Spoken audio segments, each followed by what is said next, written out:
إن الحمد لله نحمده ونستعينه ونستغفره ونعوذ بالله من شرور أنفسنا ومن سيئات أعمالنا من يهده الله فلا مضل له ومن يضلله فلا هادي له وأشهد أن لا إله إلا الله وحده لا شريك له وأن محمدا عبده ورسوله يا أيها الذين آمنوا اتقوا الله حق تقاته ولا تموتن إلا وأنتم مسلمون يا أيها الناس اتقوا ربكم الذي خلقكم من نفس واحدة وخلق منها زوجها وبث منهما رجالا كثيرا ونساء واتقوا الله الذي تساءلون به والأرحام إن الله كان عليكم رقيبا يا أيها الذين آمنوا اتقوا الله وقولوا قولا سديدا يصلح لكم أعمالكم ويغفر لكم ذنوبكم ومن يطع الله ورسوله فقد فاز فوزا عظيما أما بعد فإن خير الحديث كتاب الله وخير الهدي هدي محمد صلى الله عليه وسلم وشر الأمور محدثاتها وكل محدثة بدعة وكل بدعة ضلالة وكل ضلالة في النار وبعد السلام عليكم ورحمة الله وبركاته اللہ کا کرم احسان ہے کہ آپ کے اور ہمارے ساتھ زندگی میں مہلت اور بھی دی جا رہی ہے. آج کا دن بھی پایا گیا اور کل کا دن کا بھروسہ اور آج کی رات کا بھروسہ کسی کو نہیں, مگر یہ مہلت اور یہ وقت اور یہ مدت اور یہ وسعت اللہ تعالیٰ کیوں دے رہا ہے آپ کو؟ بعض لوگ سمجھتے ہیں اور بعض لوگ ابھی تک غفلت میں رہتے ہیں. سمجھنے والے سمجھ جاتے ہیں کہ اللہ تعالیٰ ہم کو زندگی میں قریب کرنے کے لیے, اس سے نیک صالح عمل کرنے کے لیے اور اس کی بندگی میں اور اس کی قربت میں اللہ سبحانہ وتعالیٰ ہم کو مہلت دے رہا ہے, تو اس کو غنیمت جانتے ہوئے اس کو آگے اسی میں وقت گزاریں گے. مگر کسی لوگ کو ایسا ہو گیا ہے کہ نہیں, ابھی زندگی بہت باقی ہے. اور نبی صلی اللہ علیہ وسلم عبداللہ بن عمر رضی اللہ عنہ کے ساتھ حدیث جو موجود ہے, کہتے ہیں اخذ رسول اللہ صلی اللہ علیہ وسلم ذات یوم بمنکبی, ایک دن اللہ کے نبی صلی اللہ علیہ وسلم میرے کھاندے پر ہاتھ رکھے اور اس طرح تنبیہ دے رہے ہیں کہ بات غور سے سننے کے لیے, یا ابن عمر, اے ابن عمر, کن فی الدنیا انک غریب او عابر سبیل, دنیا میں ایسا گزاریے جیسا کہ آپ ایک اجنبی ہے جو وطن میں نہیں, یا مسافر جو سفر سے منقطع ہے اور سفر اس کا ختم ہی نہیں ہوا اور ختم ہونے کی منزل کچھ اور ہے. یہاں پر جو اہم بات یہ ہے کہ اللہ سبحانہ وتعالیٰ قرآن مجید میں جو آدم کا ذکر کیے ہیں وہ اس لیے کیے ہیں تاکہ آپ لوگ کو بتایا جائے کہ آپ لوگ کی اصل جگہ اور وطن جنت تھی, اور ابلیس کی بہکاؤ میں ایک سزا کے طور پر دنیا کے اندر اللہ کی تقدیر سے ہی نازل ہوئے اور یہاں پر امتحان ہو رہا ہے. اور یہاں پر بھی آپ کا ازلی دشمن اور آپ کا ازلی عدو ابلیس شیطان اور اس کے ساتھیاں ہیں. اس لیے حکم دیا گیا ہے قرآن مجید میں فقاتلوا اولیاء الشیطان, آپ لوگ شیطان اور اس کے ساتھیوں سے قتال اور فائٹ جاری رکھو. کیا مطلب؟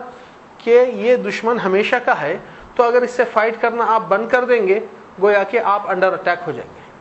اور اسی چیز کو قائم کرنے کے لیے اللہ تعالیٰ صیغہ امر دیے, یعنی کہ آرڈر کمانڈ ہے, نہ کہ اختیاری معاملہ ہے, چاہے تو شیطان سے لڑو چاہے تو آرام کرو. نہیں, ہمیشہ بیدار اور ہوشیار کرتے ہیں اللہ سبحانہ وتعالیٰ کہ اس سے بچ کے رہو. چلے اب اس چیز سے بچنے کے لیے کیا چیز کی ضرورت رہتی ہے مومن کے لیے؟ مومن کے پاس سب سے زیادہ جسمانی طاقت یا مالی طاقت یا خاندانی طاقت یا تعلقات اور اثر رسوخ, اور اس سے یہ دنیا کے ضرورات کے اندر کام آتی ہے, دنیا کے کچھ آرام اور کچھ سکون اور کچھ سہولتیں دیتی ہے. مگر حقیقی قوت جس کی ضرورت ہے مومنین کے لیے وہ ہے قوت ایمان. ایمان کی قوت سے مراد کیا ہے؟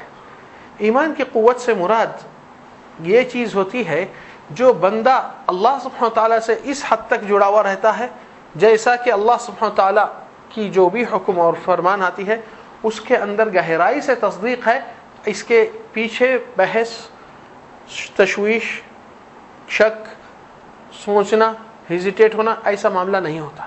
کیونکہ ان الذین قالوا ربنا اللہ ثم استقاموا, یہ نبی صلی اللہ علیہ وسلم کی ایک جامع حدیث ہے جس میں آپ صلی اللہ علیہ وسلم کے پاس ایک صحابی آ کر پوچھتے ہیں یا رسول اللہ قل لی فی قولا لا اسأل عنہ احد غیرک, 10 الفاظ میں سوال ہے.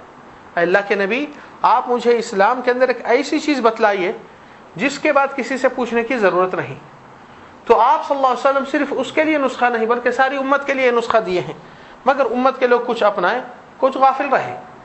تو پہلا نسخہ اور آخری نسخہ اللہ کے نبی صلی اللہ علیہ وسلم جواب فرمائے, قل کہہ دے آمنت باللہ, میں ایمان اللہ پر لا چکا, ثم استقم, پھر اسی ایمان پہ تو جم جا.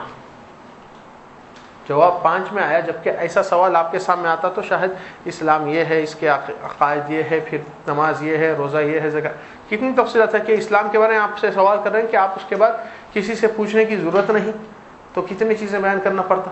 تو رسول اللہ صلی اللہ علیہ وسلم جواب میں کلم سے 5 الفاظ میں جواب دے دیے, کہہ دیجئے کہ میں نے اللہ پر ایمان لایا, پھر اس کے اوپر آپ جم جائیے. آج دنیا والے کہتے ہیں ہم ایمان لائے اللہ پر, مگر جمنے کے اوپر وہ لوگ نظر نہیں آتے, پہلے ہی امتحان میں ہی فیل ہو جاتے, پہلے ہی سیڑھی میں پیر پھسل جاتا ہے. کیوں؟ کیونکہ اس ایمان کو حاصل کرنے کے لیے بھی ہمارے اندر وہ جذبہ اور وہ جستجو اور وہ سوچ ابھی تک پوری طریقے سے مکمل بلوغ تک نہیں پہنچی, میچور نہیں ہوئے اس سمجھنے میں. کیسا؟ مثال کے طور پر نبی صلی اللہ علیہ وسلم سے جو بخاری اور مسلم میں غالباً عمر بن الخطاب روایت کرتے ہیں, عن ابی حفص رضی اللہ عنہ امیر المؤمنین عمر الخطاب قال بینما نحن جلوس عند رسول اللہ, جس دن ایک دن ہم اللہ کے نبی صلی اللہ علیہ وسلم کے پاس بیٹھے تھے, اطلع علینا, ادھر وہاں پر ایک ایسا آدمی نکل آیا ہمارے پاس, رجل شدید بیاض الثياب, ایک آدمی اس کے اتنے سفید صاف ستھرے کپڑے, بالکل سفید, شدید سواد الشعر, اور بال اتنے کالے اور جیسا کہ کوئی تیاری سے ہو کر آ رہا ہے. لا يرى عليه اثر السفر, اس شخص کے اوپر کوئی سفر کی نشانی نہیں نظر آ رہی ہے. ولا يعرفه منا احد, اور ہم بیٹھے ہوئے والوں میں سے کوئی نہیں پہچانتا ہے اس شخص کو. حتى جلس الى النبي صلی اللہ علیہ وسلم, یہاں تک کہ وہ آیا اور اللہ کے نبی صلی اللہ علیہ وسلم بیٹھا. ووضع ركبتيه الى ركبتيه, اور نبی صلی اللہ علیہ وسلم سے گھٹنوں سے گھٹنے ملایا. ووضع كفيه على فخذيه, اور نبی صلی اللہ علیہ وسلم کے پیر کے جو ران کا حصہ ہوتا ہے اوپر سے, اس کے اوپر اپنے ہاتھوں کو رکھا. وقال یا محمد صلی اللہ علیہ وسلم اخبرنی عن الاسلام, اسلام کیا چیز ہے مجھے بتائیے. تو آپ صلی اللہ علیہ وسلم, وہ طویل حدیث ہے, اس میں بتائے اسلام کے پورے 5 ارکان. قال صدقت, آپ سچ فرمائیں. تو عمر کہتے ہیں قال فعجبنا له يسأله ويصدقه, ایک عجیب انسان ہے, یہ پوچھ رہا ہے اور ایک ہی منٹ میں جب تصدیق کر رہا ہو, کہہ رہا ہے کہ آپ سچ فرمائیں. پھر اخبرنی عن الایمان, ایمان کے بارے میں مجھے بتائیے. پھر اس کے بعد اخبرنی عن الاحسان, پھر ہر ایک جواب میں صدق, آپ نے سچ فرمایا. اس کے بعد اخبرنی عن الساعہ, قیامت کے بارے میں آپ مجھے بتائیے.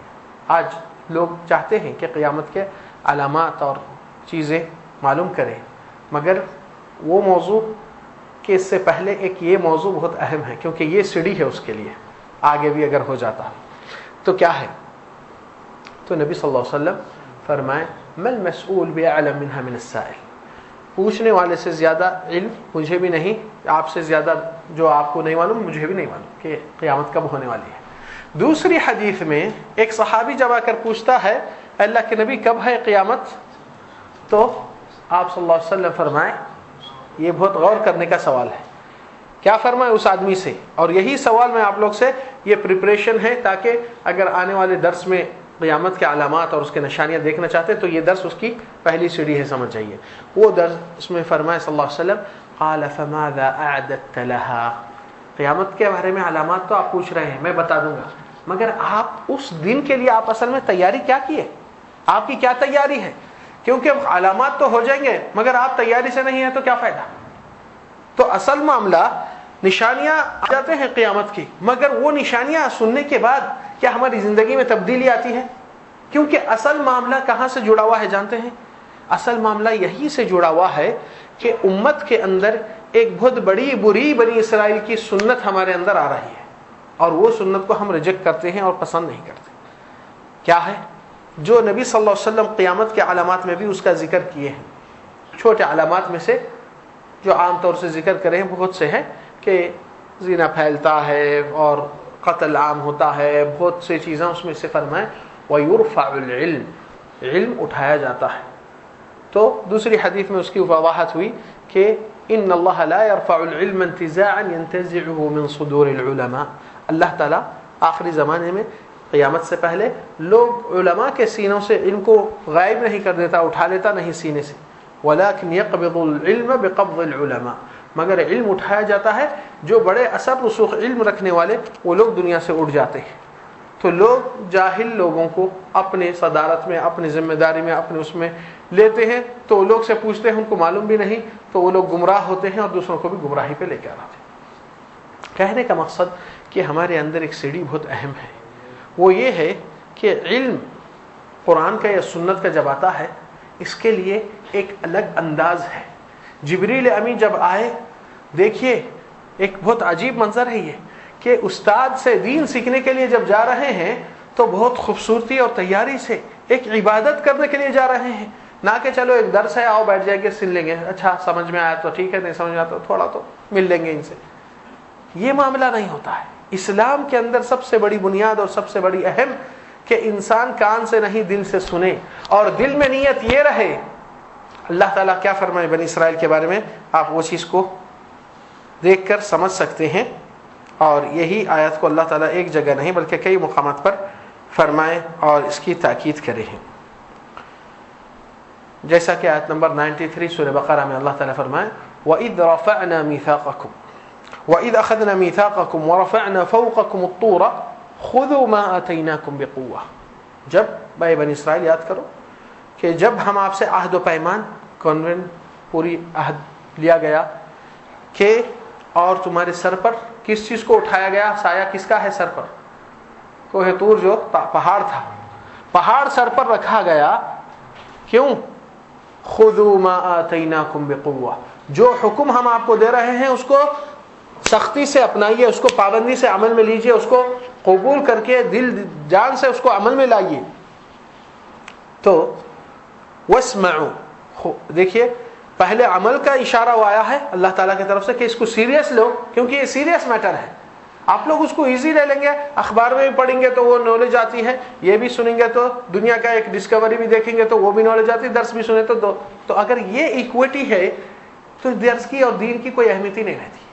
پہلے دل کے اندر اس کی معیار اور اس کی اہمیت اور اس کی امت کے لیے اور آخرت کے لیے اور دین کے دنیا کے سب سے بڑا علم اتنا ہی بڑا ہوتا ہے جتنی بڑی چیز سے جڑا ہوا ہوتا ہے. اور قرآن اور سنت کا علم اللہ سے جڑا ہوا ہے اور رسول اللہ صلی اللہ علیہ وسلم کے ہدایات جو دیے گئے. تو آج جب سب سے بڑا علم کو ہم اس کو ادنا کر دیتے ہیں, دوسرے علموں کے مقابلے میں دنیا تجارت کاروبار سیکھنا آیا, اللہ کی دین, اللہ کی پہچان, اللہ کی معرفت نہیں کرنا آیا. اور جب یہ درس سنیں گے یا خطبہ سنیں گے اس کو بھی جیسا کہ ایک نئے دنیا کی نالج کی طرح اس کو گین کریں گے, نہیں, اس کو غور کر کے دل کھول کر سننا چاہیے. کیونکہ ادھر اللہ تعالیٰ زبردستی سے ان کے اوپر ایک پہاڑ کو رکھے تاکہ تم سختی سے اس کو فوراً اپناؤ. واسمعوا, اور سنو بھی. عجیب, پہلے عمل کے طرف اللہ تعالیٰ زور دے رہے ہیں اور سختی سے, پھر اور کہہ رہے ہیں کہ اس کو سنو بھی. تو لوگ کیا کہے جانتے ہیں, قالوا سمعنا وعصینا, سنیں اور نافرمانی کریں. آج ہمارے پاس بھی تقریباً بعض لوگوں میں یہ آ گیا, ارے بھائی ہم کو معلوم ہے مگر کون کرتا آج. ارے آپ مسلمان ہیں, آپ مؤمن ہیں, مؤمن کی طاقت اسی میں ہے کہ اللہ کے سامنے اپنے آپ کو سپرد کر کے جھکے. آج سب سے بڑی طاقت سے لوگ محروم ہیں اور سمجھتے ہیں کہ دنیا والوں کے سامنے جھکنے سے اپنا بڑھاوا ملتا ہے, مگر اللہ کی قسم وہیں سے رسوائی اور ذلت شروع ہوتی ہے. یہ سب سے بڑی اہم سڑی ہے. اس لیے نبی صلی اللہ علیہ وسلم صحابی کو کیا پوچھے, جب قیامت کے نشانے پوچھ رہا ہے تو نبی صلی اللہ علیہ وسلم اس سے پہلے ایک اہم تیاری کرو بولے. کیا تیاری کرو بولے؟ ماذا اعتدت لها, اس کے لیے تو نے کیا تیاری کیا جو پوچھ رہا اتنی فکر سے, تجھے اس کو اتنی فکر ہے تو تو کیا تیاری کیا اس کے لیے؟ قال یا رسول اللہ, اللہ کے نبی, واللہ ما اعددت لها كثرة صلاة ولا صيام, اللہ کے نبی اللہ کی قسم میرے پاس اتنی زیادہ نمازیں, اپنے آپ کو نہیں بول سکتا کہ میں زیادہ نمازی ہوں, حد سے زیادہ, اور نہ زیادہ روزدار ہوں. غیر انی, مگر میرے دل میں احب اللہ ورسولہ, اللہ رسول کی بات کو کبھی ٹھکراتا نہیں, سنتا ہوں, فوری عمل کرتا ہوں. اللہ کی محبت اور رسول کی محبت کی تقاضا کیا ہے؟ دیکھیے اس کے اندر عمل ہے, وہ کہہ رہا ہے کہ اللہ کے نبی کی بات کو, اللہ تعالیٰ کے حکم کو کبھی دل میں کمزور اور ادنا نہیں, بلکہ یہ اعلیٰ ہوتا ہے, سپیریئر ٹو اوبے, اللہ تعالیٰ کی اطاعت, رسول کی اطاعت. یہی امت کے اندر یہ فرق ہے. یہ آج کی امت میں, آج آپ اور ہم یہ دیکھیں گے کہ کیسا مثالیں آپ کو میں دوں گا ابھی قرآن سے ہی, اور آپ سمجھ جائیں گے کہ معنی کیا ہے. یہاں پر اللہ سبحانہ وتعالی بنی اسرائیل کو بتائے قالوا سمعنا وعصینا, یہ لوگ کہے ہم سنیں اور نافرمانی کریں. دوسری جگہ پر بھی سورہ انفال میں اللہ سبحانہ وتعالی کیا فرمائے, جس میں رب العالمین ذکر کرتے ہیں یا ایھا الذین آمنوا اطیعوا اللہ ورسولہ, ایمان والو اللہ اور رسول کی اطاعت کرو, ولا تولوا عنہ وانتم تسمعون, ان دونوں کے اللہ سبحانہ وتعالی کے حکم سے, رسول اللہ صلی اللہ علیہ وسلم کے حکم سے تم روگردانی اور بے رخی مکت اختیار کرو جبکہ تم سن رہے ہیں یہ چیز کو. وانتم تسمعون ولا تكونوا كالذين قالوا سمعنا وهم لا يسمعون, اور تم ان کی طرح مت بنے جو کہتے ہیں ہم نے سن لیا, ہم کو معلوم ہے, مگر وہ لوگ سنے نہیں جیسا کرتے ہیں, جیسا کہ ان کو معلوم ہی نہیں ہے یہ دین کا ایک حصہ ہے, یہ دین کا ایک عمل ہے, یہ اللہ تعالیٰ کی ایک بڑائی کا معاملہ ہے. تو اس کا مطلب وہ لوگ نے یہ معاملے کو بھی بہت ایزی لیا تھا. اس لیے اللہ سبحانہ تعالیٰ پہلے کی آیت میں اور دوسری آیت سورہ بقرہ میں بھی کیا فرمائیں, یا بنی اسرائیل, اے بنی اسرائیل کے لوگ, خذوا ما آتیناکم بقوہ, جو اللہ تعالیٰ حکم دے رہا ہے اس کو سیریس لے, مضبوطی سے تھامو, نہ کہ ڈھیل سے اور نہ کہ اس کی لاپرواہی سے. پھر دوسری جگہ پر قرآن مجید سورہ مریم میں آپ دیکھتے ہیں یا یحییٰ خذ الکتاب بقوہ, اے یحییٰ اللہ کی کتاب کو مضبوطی سے, قوت سے تھام. قوت کب آئیں گے, جب دل میں ریسیور اس چیز کو خوشی دل سے قبول کرتا ہے اور سمجھتا ہے. آپ صلی اللہ علیہ وسلم کی زندگی میں شریعت مختلف مقامات سے سورے, آیات, احکامات ہیں. آپ کو معلوم آخری آپ صلی اللہ علیہ وسلم حج کے عرفہ کے میدان میں جب خطبہ دیے تھے, وہاں پر ایک آیت نازل ہوئی جس میں آپ کو سورہ مائدہ کی آیت نمبر 3 الیوم اکملت لکم دینکم واتممت علیکم نعمتی ورضیت لکم الاسلام دینا, آج میں نے دین کو مکمل کیا ہوں, شریعت آپ کی متمم ہو چکی ہے, اور آج میں یہ دین اسلام سے خوش اور راضی ہوں, یہ اللہ تعالیٰ کا فیصلہ ہے.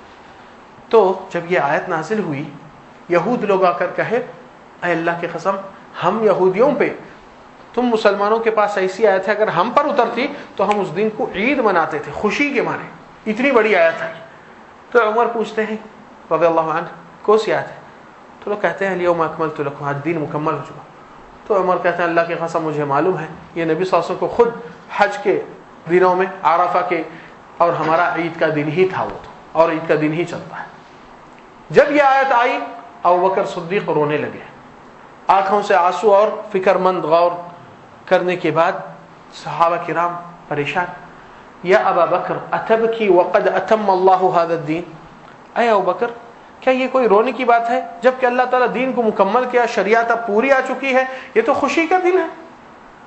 قال ما دام قد کمل فسینقص, جب لوگ, مجھے اس بات کا غور فکر کیا ہے ابوبکر کا, دیکھیں دور اندیشی ابوبکر کیا ہے. کہتے ہیں کہ ہم جب اسلام کے الگ الگ احکام آ رہے ہیں, یہ آیت نازل ہو رہی, ادھر حکم نہیں آ رہا, ادھر فیصلہ, تو ہم بے تابی سے انتظار کر رہے ہیں آگے کیا حکم آئیں گا. کیوں؟ اطاعت کا جذبہ اتنا زیادہ ہے کہ کریں گے, ہاں یہ کریں گے, یہ کریں گے. تو ابوبکر کہتے ہیں ما دام قد کمل فسینقص, جب ہم اب ہائی ٹاپ پہ پہنچ گئے, اونچے پہاڑ پہ سب سے, تو اس کا مطلب اب اتار پہ آنے والے ہیں, لوگ اس میں کمی پیشی کرنا شروع کریں گے. کتنا دور کا سوچ ہے.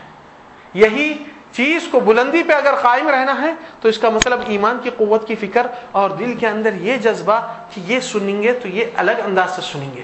اس سننے کے بعد اور اس سننے کے ساتھ ہماری نیت کیا ہونا چاہیے, جیسا صحابہ کرام کی نیت تھی جب رسول اللہ صلی اللہ علیہ وسلم سے لوگ بیعت دیے تھے. آپ صلی اللہ علیہ وسلم سے صحابہ کرام جو روایت کرتے ہیں حدیث میں, بایعنا رسول اللہ صلی اللہ علیہ وسلم, ہم نے نبی صلی اللہ علیہ وسلم کے ہاتھ میں ہاتھ دے کر اس بات کی بیعت دی ہے. بیعت میں کیا ہے؟ علی السمع والطاعہ, کہ اللہ کے رسول کی بات کو سنیں گے اور اطاعت کریں گے, نہ کہ سنیں گے اور معلوم ہوگا تو بس نہیں. علی السمع والطاعہ, اور کن حالاتوں میں؟ فی المنشط والمکرہ، جس وقت ہماری طبیعت ایکٹیو رہتی ہے، موڈ رہتا ہے، اور جس وقت طبیعت ڈل رہتی ہے، تھکے ہوئے رہتے ہیں، اس وقت میں بھی اطاعت ہے. عجیب جذبہ ہے. اس پہ بیعت تو پھر اللہ کے نبی کے ساتھ ہاتھ میں ہاتھ آپ دیتے یا پھر کھینچتے پیچھے؟ یہ جذبہ آپ کے اندر آنا چاہیے کہ سننے کی نیت اس لیے نہیں کہ ہم کو بھی معلوم ہے، ہم بھی بیان میں تھے، نہیں، ہم کو اس کے اوپر عمل کر کے اللہ کی قربت کی طرف جانا ہے. اور یہی چیز کے معاملے میں علم کمپٹیشن کے لیے نہیں کہ مجھے بھی معلوم ہے. اگر علم کا جس کو زیادہ وہ ہے تو پھر ابلیس کو سب سے زیادہ علم ہے، مگر علم اس کا کام نہیں آیا کیونکہ اللہ کی اطاعت سے خلاف چلے گیا. تو یہاں پر بھی لوگ اکثر قرآن اور سنت کی بات کو جب لیتے ہیں تو اندر ایک پریپریشن پہلے سے دیکھیے. جبریل امین ایک طالب علم آئے استاد کے پاس پیش آ رہے ہیں تو جبریل سفید لباس میں صاف ستھرے ہو کر آ رہے ہیں، کالے اچھے بال میں، یعنی کہ تیاری سے، یعنی کہ اتنا بڑا محفل ہے یہ کہ آداب طالب علم کے پریپریشن ہو کے آتا ہے. تو عمر رضی اللہ عنہ کہتے ہیں کیا عجیب ہے یہ بات. پھر جبریل امین انسان کے بھیس میں آئے تھے اور آخری میں قیامت کے نشانے پوچھے اور بہت سے پوچھ کر پھر چلے گئے. تو نبی صلی اللہ علیہ وسلم فرمائے قالوا اتدرون، کیا آپ جانتے ہیں کون تھا؟ قلنا لا یا رسول اللہ. یہ حدیث کے ورود کا مناسبت کیا ہے؟ آیت کی نزول کی مناسبت ہوتی ہے، مگر حدیث کو ورود حدیث کی سبب کیا ہے؟ اس وقت نبی صلی اللہ علیہ وسلم کے پاس لوگ بہت سے سوالات کرتے ہوئے اور وہی سوالات ریپیٹ ہوتے رہتے، یعنی وہاں سے آئے پھر وہی سوال کرے جو تھوڑی دیر پہلے کسی نے کیا تھا، پھر کچھ دن بعد وہی سوال دوسروں سے آتا ہے. تو معاملہ ایسا ہو گیا تھا کہ نبی صلی اللہ علیہ وسلم کے اوپر ایک زحمت ہو گئی تھی بہت حد سے زیادہ. تو وقت آ گیا تھا کچھ ایسا جس میں روکا گیا کہ اتنی زحمت اپنے نبی صلی اللہ علیہ وسلم کو مت ہوگا. تو بعض صحابہ میں تشویش تھی، کچھ چیزیں پوچھنا چاہ رہے تھے، کچھ نئے لوگ آئے تھے تو لوگ دین کے بارے میں کچھ جاننا چاہتے تھے. تو اللہ تعالیٰ وحی کے ذریعے سے جبریل کو ہی انسان کے بھیس میں بھیج کر وہی سوالات کیے جو سب کے اندر موجود ہے. تو حدیث کی روایت سب کو پھیل گئی تو وہ ایک معاملہ صحیح ہو چکا. دوسری جگہ پر نبی صلی اللہ علیہ وسلم کے لیے جب آپ پیش کرنا آتے ہیں ایک دوسرا کنٹرول اور ایک سسٹم بنایا گیا تھا اس وقت تھوڑی دیر کے اور وقت کے لیے کہ اے ایمان والو، اگر تم اللہ کے نبی کے پیش گزار آتے ہیں تو کچھ معاملے کے لیے کچھ پوچھنے اور کچھ چیز کرنے کے لیے تو اپنے دونوں ہاتھوں کے بیچ میں کچھ صدقہ بھی پیش کر دو. آپ کو معلوم ہے کہ صدقہ نبی صلی اللہ علیہ وسلم کو جائز نہیں ہے، نہ آل بیت کو. صدقہ امت کے کام میں آتا ہے. تو یہ صدقہ جب نکالنے کے لیے طبیعت بھی آگے بڑھتی ہے اور امت کے اندر دینے کا جذبہ شروع ہو جاتا ہے قربانی، تو معاملہ بہت زیادہ پیارا ہو جاتا ہے کیونکہ نبی صلی اللہ علیہ وسلم کو امت کے حالات کی فکر ہے، دوسروں کی پریشانی ہے، دوسروں کے ٹینشنوں کو ڈیل کرنا ہے.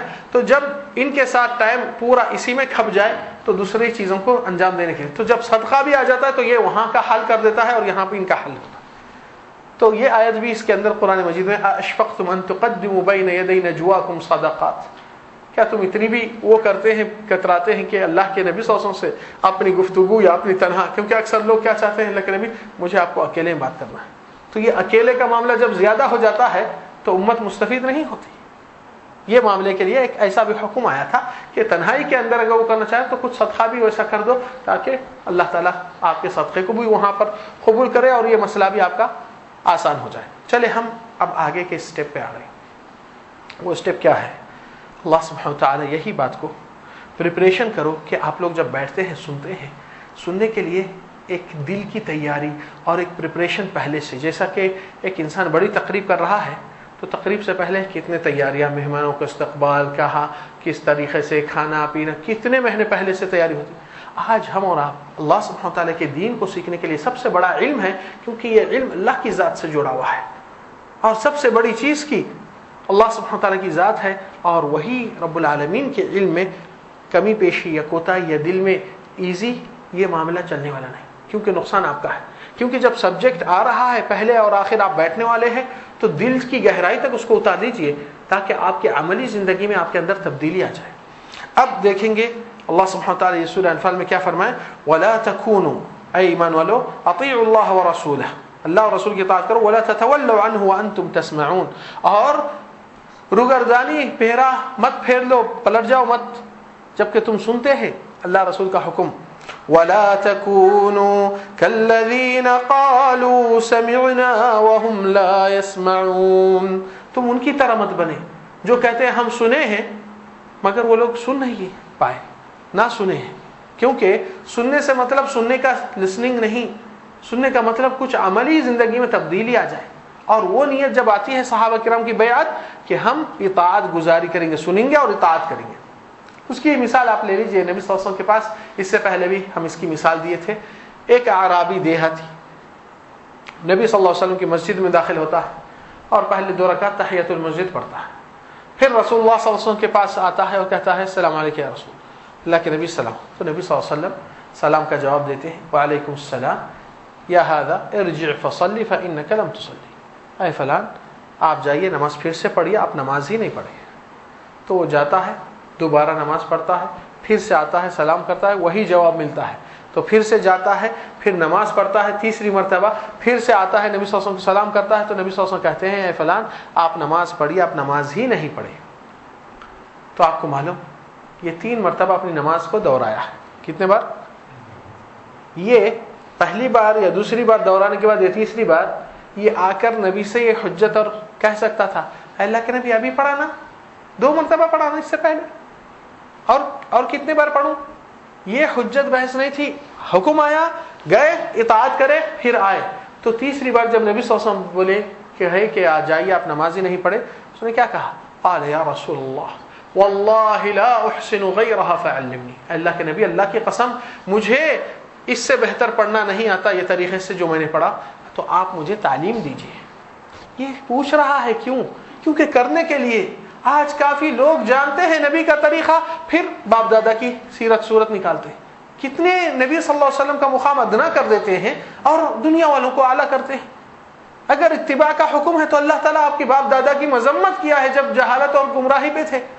اتباع اگر باپ دادا کی اتنی چاہت اور پیروی کرنا آپ کو جتنا پسند ہے تو پھر باپ دادا جتنے کاروباروں میں لاس کرے جاؤ کریے. عقل مند بتاتے ہیں نہیں بھائی یہ بیوقوفی تھی، باپ دادا کاروبار میں اس میں گھس کر غلط کیے، ہم ان کے پیچھے نہیں جائیں گے. کیوں؟ دنیا کا نقصان ہے تو باپ دادا کی ایسی کی تیسی، اور دین کا نقصان ہو رہا ہے تو باپ دادا کی پیروی کرتے. یہ کون سی عقل مندی ہے؟ اس لیے اللہ تعالیٰ ایسوں کا جواب وہ دے چکے ہیں قرآن مجید میں آیت نمبر 170 سورہ بقرہ میں وَإِذَا قِيلَ لَهُمُ اتَّبِعُوا مَا أَنزَلَ اللَّهُ قَالُوا بَلْ نَتَّبِعُ مَا أَلْفَيْنَا عَلَيْهِ آبَاءَنَا. اور جب لوگ کو کہا جاتا جو اللہ تعالیٰ حکم دے رہا ہے تم اللہ کو خوش کرنے کے لیے پڑھ رہے ہیں تو اللہ کو پسندیدہ طریقے سے پڑھیے. اللہ تعالیٰ کو جو چیز خوش کرتی ہے ویسا ادا کیجیے. نہیں معلوم تو سیکھیے، سیکھنا بری بات نہیں، چھوٹی عمر میں یا بڑھاپے میں اسے کوئی حرج نہیں، مگر غلط پہ غلطی سے رہنا یہ سب سے بڑی بربادی ہے. انسان ایک راستے پہ جا رہا ہے کسی سٹی کو اور ہائی وے سے راستہ تھوڑا سا بھٹک گئے، دوسرے غلط راستے پہ گئے، تیزی سے بھگا رہے. کوئی عقل مندی ہے تیزی سے بھگانا؟ اس وقت غلط راستے پہ تیزی سے جانا کوئی عقل مندی ہے؟ تو آپ کو جب صحیح راستہ مل جاتا ہے تو آپ پلٹ کے آتے ہیں کیونکہ آپ کو اور ڈائریکشن ہونا تھا. آج ہم بول رہے ہیں جنت اور اللہ کی رضامندی کا راستہ قرآن اور سنت کو دل کھول کر سنو اور اس کا اعتبار اور اعتماد اور اس کے اوپر عمل کا ارادہ سچا پکا پختہ کرو. یہی چیز تو ہے کہ بنی اسرائیل کے اندر سنیں اور اطاعت گزاری سے پیچھے ہٹیں. اس لیے سورہ احقاف یا سورہ زخرف میں اللہ سبحانہ وتعالی فرمائے آیت نمبر 7 میں وَيْلٌ لِكُلِّ أَفَّاكٍ أَثِيمٍ.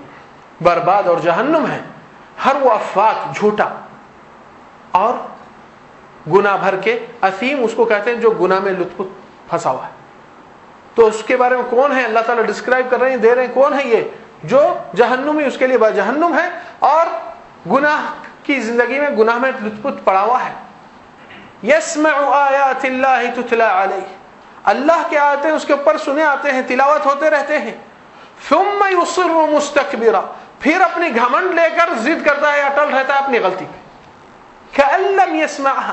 جیسا کہ سنا ہی نہیں کچھ اللہ کا حکم، یا اللہ کی بات ہی نہیں تھی، یا رسول اللہ کا فرمان ہی نہیں تھا، یا نبی کا طریقہ ہی نہیں تھا. كأن لم يسمعها. ایسا انجان مار رہا ہے جیسا کہ سنا ہی نہیں.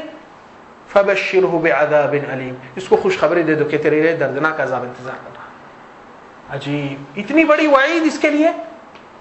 تو پھر اگر قیامت کے نشانیاں اور قیامت کے آثار ہم دیکھتے ہیں اور اس کی کوئی تیاری نہیں کرتے ہیں تو قیامت بھی ایک ایسی موضوع ہو جاتی جیسا کہ ایک نمائش ہو رہی.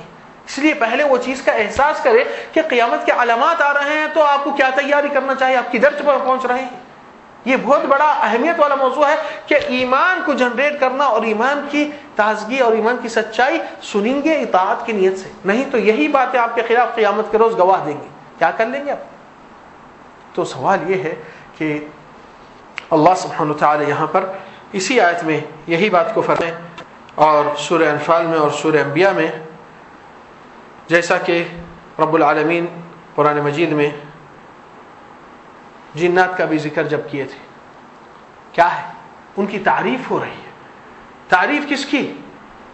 قل اوحی الی انہ استمع نفر من الجن فقالوا انا سمعنا قرآنا عجبا يهدي إلى الرشد فآمنا به وَلَن نُشْرِكَ بِرَبِّنَا أَحَدًا. عجیب، سورہ جن کی شروعات میں اللہ تعالیٰ بنائی قُلْ أُوحِيَ إِلَيَّ، اے محمد صلی اللہ علیہ وسلم اپنی امت کو سنا دو کہ مجھے وحی کے ذریعے سے معلوم ہوا. یعنی کہ آپ کو معلوم ہی نہیں تھا. آج جو لوگ کہتے ہیں کہ نبی کو غیب کا علم معلوم ہے، یہاں پر جنات لوگ آئے اور سنے اور ایمان لائے، نبی کو معلوم نہیں تھا. اللہ تعالیٰ اس لیے اطلاع دے رہے ہیں، کہہ دیجئے کہ مجھے وحی کے ذریعے سے اللہ نے مجھے بتایا کہ کچھ جنات لوگ استمع سنے ہیں. کیا سنے ہیں؟ یہی چیز جو آپ اور ہم سنتے ہیں ہر نماز میں، ہر درس میں، ہر بیان میں، ہر خطبے میں. استمع نفر من الجن فقالوا، اور کہنے لگے انا سمعنا قرآنا عجبا، ایک بہت بڑی قرات کو اور اچھی چیز کو ہم نے سنا ہے، ایک بہت عجیب رونق والی چیز ہے. اچھا، صرف سنے اور سننے کے بعد چلے گئے؟ انا سمعنا قرآنا عجبا یہدی الی الرشد فآمنا بہ، یہ تو ہدایت صحیح راستے کی طرف راہ راست بتا رہا ہے اور گائیڈ کر رہا ہے، تو ہم نے اس کے اوپر ایمان لایا. ارے بھائی، تمہارے باپ دادا تھے نا جنات کے، ان کی پیروی کیوں چھوڑ دیا ایک ہی منٹ میں؟ ہوتا ہے نا سوال کہ ان کے بھی قبائل اور سالوں سال ہزاروں عمر کے ہیں، اور ان کو ایک منٹ میں، ایک جھٹکے میں ایک قرآن کو سنے اور اتنا اطاعت کا جذبہ ان کے اندر آ گیا. اوف، اللہ تعالیٰ کن کی تعریف کر رہا ہے جانتے ہیں؟ اس میں جو سن کے فوری تبدیل ہو جاتے ہیں، عمل میں اتر جاتے ہیں، جس کے اندر یہ ایمان کا جذبہ ہے کہ اللہ تعالیٰ سیدھا راستہ دکھاتا ہے تو سیدھا ہی چلتے ہیں. اللہ تعالیٰ کہتے ہیں right right, left left, stop stop. یہیں پر مؤمن کی پہچان ہے. اطاعت کی نیت یہ صحیح ہونا، اور نہ کہ نہیں بھائی اطاعت کریں گے جو ہمارے دماغ میں آتا. بچپن سے ہم یہ نہیں سیکھے تھے، ہم یہ سیکھے تھے. نہیں، اللہ سبحانہ تعالیٰ کا حکم، رسول اللہ صلی اللہ علیہ وسلم کا حکم اتنا اعلیٰ اور اعظم ترین ہونا چاہیے کہ مؤمن ہی نہیں رہتا، اس کی قوت بھی نہیں رہتی اگر اس کے اندر کوتاہی اور پیچھے رہ کے روگردانی کرے. تو یہاں پر اللہ سبحانہ تعالیٰ سورہ احقاف میں دوسری جگہ پر جنات کی جو دوسرا ذکر ہوا ہے کیا ہے؟ وَإِذْ صَرَفْنَا إِلَيْكَ نَفَرًا مِّنَ الْجِنِّ يَسْتَمِعُونَ الْقُرْآنَ. یہ لوگ کے لیے خاص درس نہیں تھا، یہ لوگ گزرتے ہوئے سنے تو غور سے. فَلَمَّا حَضَرُوهُ قَالُوا أَنصِتُوا. دیکھیے یہ تو ابھی ایمان والے نہیں ہیں، مگر کتنے اخلاق اور آداب ہیں ان کے اندر کہ جب وہاں پر گزرے پہنچے تو سب ایک دوسرے کو خاموش کر دیے. آج ہمارے پاس جمعے کا خطبہ ہوتا ہے، موبائل بھی چلتا ہے، بعض والے کے ساتھ گفتگو بھی ہوتی ہے، کاروبار کی بات بھی ہوتی ہے، اور کتنے میسیجز آتے جاتے رہتے ہیں. انداز لگائیے یہ ابھی ایمان والے نہیں ہوئے، مگر اللہ تعالیٰ کیا دیکھیے لحاظ کیسا ہے ان کے اندر. تعریف کس چیز کی ہو رہی؟ فلما حضروا، جب وہاں پر حاضر ہوئے جس جگہ پہ اللہ کی بڑائی، اللہ کا کلام ہو رہا ہے، قالوا انصتوا. اتنا احترام، اتنی عزت. ابھی ایمان والے نہیں ہوئے تو یہ احساس ہے. آج ہمارے ایمان والوں کو کیا ہو گیا؟ قالوا انصتوا فلما قضی، اور جب پورا ختم ہو گئی قرات اور نماز ہو گئی صلی اللہ علیہ وسلم کی، ولوا الى قومهم منذرین. عمل شروع ہو گیا ان کا. کیا عمل شروع ہو گیا؟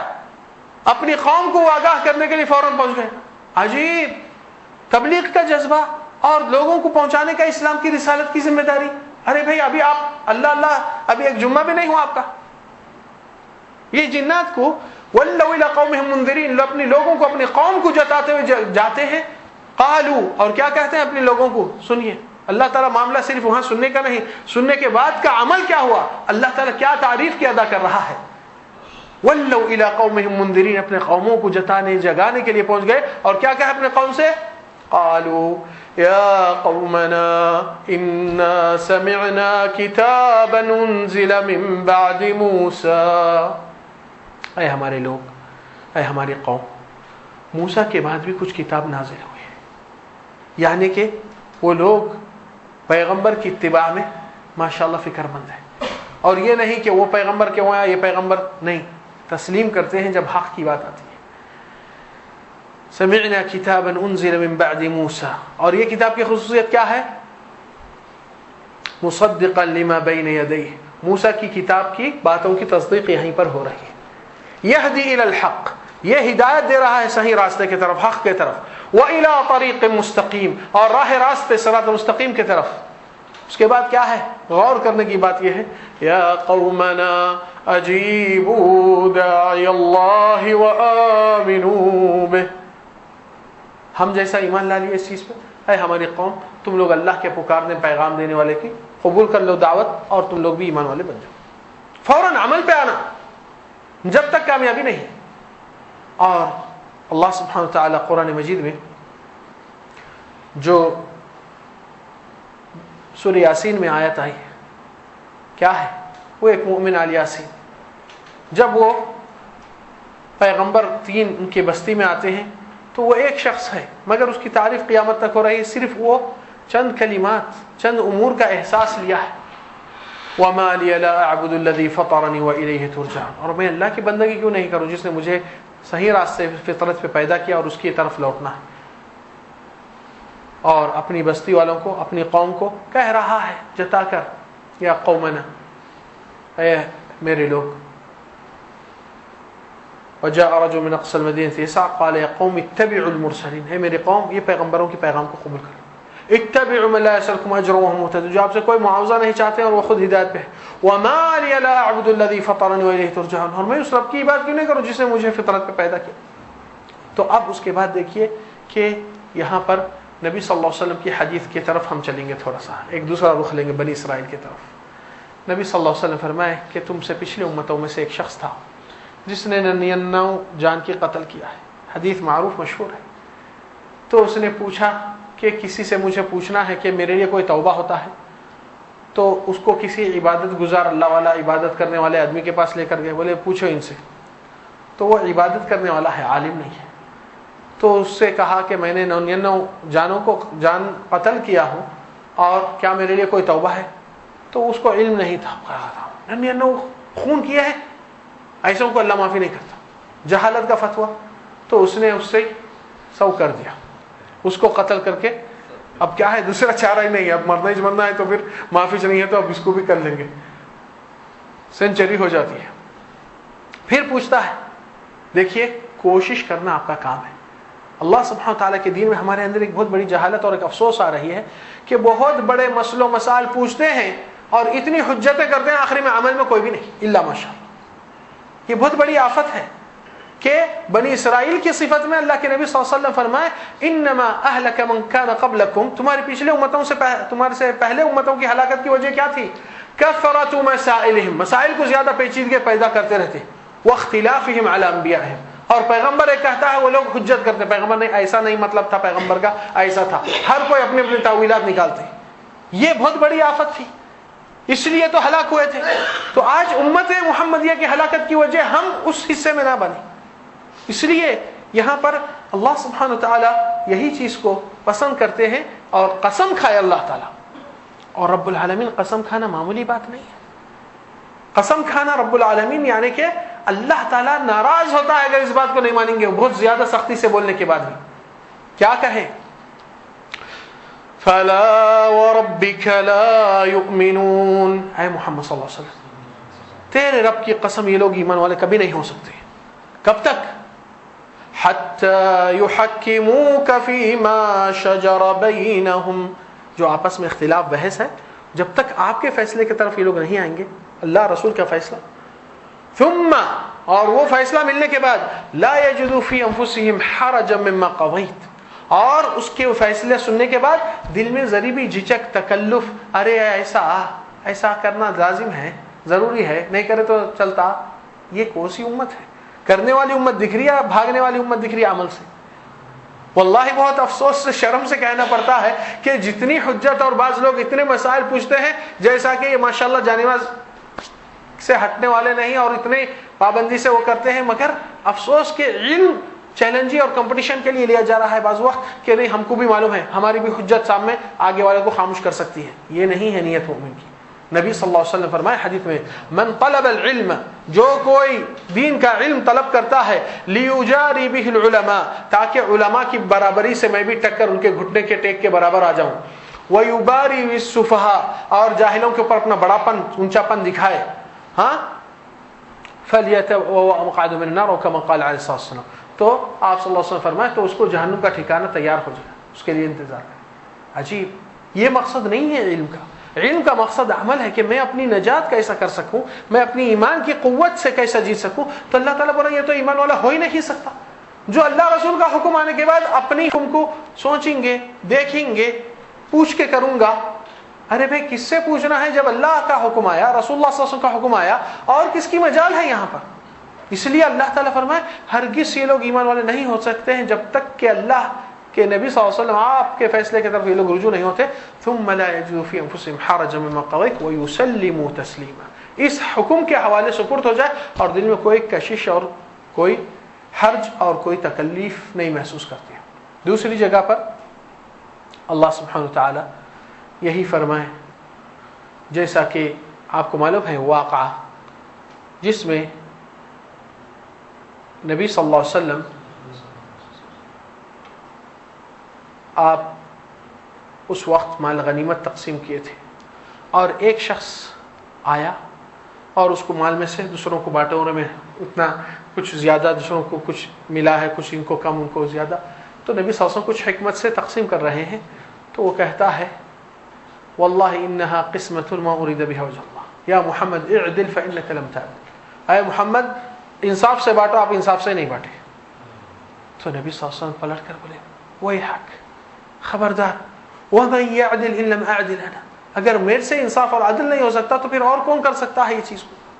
پھر وہ آدمی جب سے نکل جاتا ہے، نبی صلی اللہ علیہ وسلم کیا فرمائے، دیکھیے صرف اللہ کے نبی کے فیصلے سے روگردانی اور ناپسندی کی نتیجے میں نبی صلی اللہ علیہ وسلم فرمائے اس آدمی کی نسل سے یخرج من ضئض هذا، ایسوں کی نسل، اس آدمی کی نسل سے ایسی اولاد پیدا ہونے والی ہے، من، جو لوگ تحقرون صلاتکم عند صلاتهم، جو لوگ کے نمازوں کو ان کے نسل کے دیکھیں گے تو تمہارے نمازیں پھیکے ہو جائیں گے ان کے ساتھ، وہ لوگ اتنے نمازی رہیں گے. وتحقرون صيامكم عند صيامهم، تمہارے روزے کچھ بھی نہیں ان کے روزوں کے مقابلے میں. يقرؤون القرآن، وہ لوگ قرآن پڑھتے ہیں بہت زیادہ، لا يجاوز حناجرهم، مگر حلق سے نیچے نہیں اترتے، یعنی کہ صرف اوپر سے بولنے والی بات ہے، جسم پہ کوئی عمل نہیں ہوتا ہے. مگر نبی صلی اللہ علیہ وسلم کیا فیصلہ دیا ان کے بارے میں، یمرقون من الاسلام، یہ لوگ اسلام سے اس تیزی سے خارج ہو جاتے ہیں. یہ خوارج کے بارے میں دیکھیے، کما یخرج السهم من الرمیہ، جیسا تیر اپنی کمان سے تیزی سے نکل جاتی ہے. تو ان کی نمازوں کی کثرت، ان کی عبادتوں کی کثرت، ان کی قرآن کی تلاوت کی کثرت کچھ کام نہیں آئی، کیونکہ صرف ایک بظاہری عمل تھا مگر نیت اور عمل جس نبی صلی اللہ علیہ وسلم کے طریقے کے مطابق ہونا چاہیے نہیں ہوا. تو یہ آدمی صرف نبی صلی اللہ علیہ وسلم کے ایک فیصلے کو اس طریقے سے نہیں پسند کرتا ہے، تو یہ فیصلہ اللہ تعالیٰ نبی صلی اللہ علیہ وسلم کی زبان سے نکالتا ہے کہ یہ ایسی خوارج کی نسل آنے والی ہے. پھر اللہ سبحانہ وتعالی قرآن مجید میں دوسری حدیث ہے آپ صلی اللہ علیہ وسلم کی، جس میں آپ فرمائیں کہ انما الاعمال بالنیات، یہ سب کو معلوم ہے، اور علم، دین کی عبادت طلب کرنا یہ بھی نیت کے اوپر ہی قائم ہے، اور نیت جب عمل کی ہوتی ہے تو نجات کی طرف انسان کو فوری پہنچا دیتی ہے. اگر انسان کے اندر ہچکچاہٹ ہے کہ نہیں بھائی سوچوں گا کروں گا، یہ صحابہ کرام کی زندگی میں ایک عملی مثال دیتا ہوں. ایک عملی مثال غور سے دیکھیے، اور جو حضرات مدینہ کو گئے تھے، مدینہ نبویہ، وہاں پر ایک مسجد ہے، اس مسجد کا نام ہے مسجد قبلتین، دو قبلوں کی مسجد. معاملہ کیا تھا؟ معاملہ یہ تھا کہ نبی صلی اللہ علیہ وسلم جب مدینہ تشریف لائے تھے تو کچھ ماہ تک مسجد اقصی کی طرف قبلہ کرتے تھے، کیونکہ وہ پیغمبروں کا مقام تھا اور وہیں سے اسراء معراج نبی صلی اللہ علیہ وسلم کا بھی ہوا سو ہے۔ تو پھر قبلہ جب تبدیل ہوا ہے اور مکہ کے طرف رخ ہو چکا ہے تو وہ صحابی نبی صلی اللہ علیہ وسلم کے ساتھ نماز پڑھا ہے مسجد نبوی میں، اور مسجد قبلتین دوسری جگہ، وہ دوسری بستی میں دوسری مسجد ہے۔ تو یہ وہاں پر جب گیا، وہ لوگ نماز پڑھ رہے ہیں مگر ان کا رخ مسجد اقصی کی طرف ہے، ان کو معلوم نہیں کہ نیا حکم آیا۔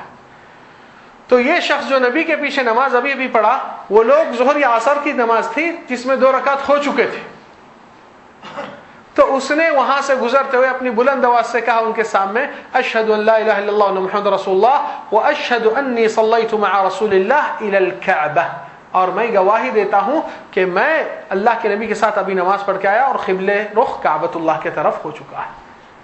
تو مسجد والے مصلیاں امام صاحب، ارے نماز کو ڈسٹرب نہ کرو، سلام پھیرے بعد دیکھیں گے، چیک کریں گے، دریافت ہوئیں گا، اس کے بعد نیکسٹ نماز سے شروع کر لیں گے، اللہ معاف ہے کرنے ہو۔